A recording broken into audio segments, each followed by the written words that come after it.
النائب في البرلمان السويدي توبياس أندرسون، أرحب بك عبر أخبار الآن. بداية، إلى أي حد أثرت الحرب الروسية على أوكرانيا في اتخاذ السويد قرار الانضمام إلى حلف الناتو؟ To a very large extent, to be honest, because the Swedish Social Democrats has always been in favor of neutrality and free of alliances, and this was a big step forward for them as a party.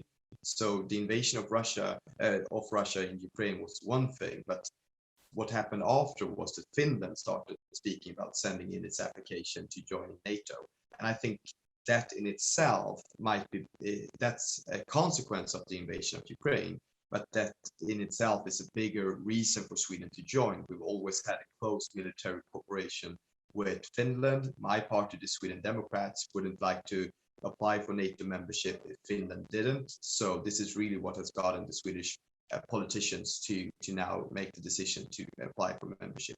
أستاذ أندرسون، كسرتم سياسة عدم الانحياز العسكري التي اتبعتها السويد لعقود طويلة. ألا تتخوفون من رد روسي، حرب روسية على السويد مثلا؟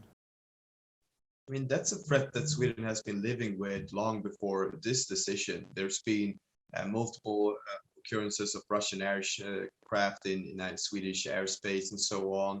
There's been rumors about submarines in Swedish waters. So I think the threat of Russia is it's always there for Sweden. It goes back through history with the wars between our countries, of course, but I don't see any obvious military threat towards Sweden. There might be other kind of like sabotage and stuff like that towards perhaps electricity or water if they would try to attack Sweden in some way. But not me, not the Swedish military see any direct threats of military intervention from their side. أية دروس استخلصتها السويد من الحرب في أوكرانيا؟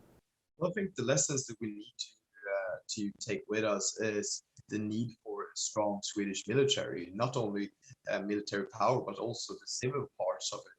Making sure that people know how to act if there would be a war or any crisis, how food storages works, where to hide, where to shelter. All of these more civil parts of the total defense of Sweden are very outdated. So I believe seeing the Ukrainians fighting as hard as they're doing and honestly winning to the extent that they are is a great lesson for Sweden and other countries to make sure that we have that kind of preparedness if any situation like this would occur on Swedish ground and soil, which I hope and believe won't happen. أستاذ أندرسون، وسط هذا المشهد المأساوي في أوكرانيا، إلى أين تتجه القارة الأوروبية والعالم بأسره برأيكم؟ Well, what's going on in Ukraine right now is horrible, and we all hope that to end as soon as possible. If you would look at this and make a prediction to the future, though, I believe that there could be some good things coming out of this horror. I hope that Europe will stand stronger in its values and cooperation.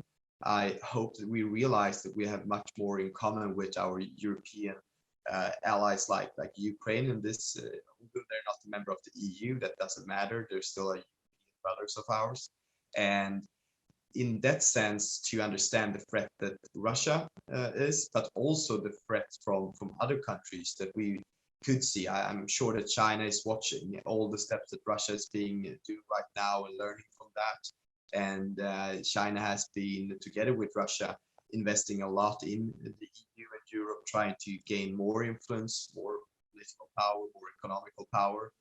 So I think it's a good way for us to learn that there might be parts of the Russian and Chinese and others influence in Europe that aren't good and that we need to see as a possible threat.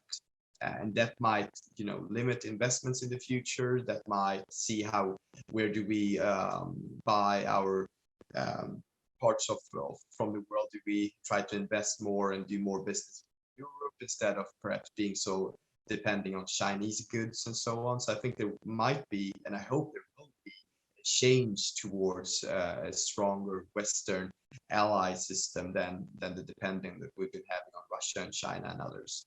النائب في البرلمان السويدي عن حزب ديمقراطيي السويد توبياس أندرسون، أشكرك جزيل الشكر.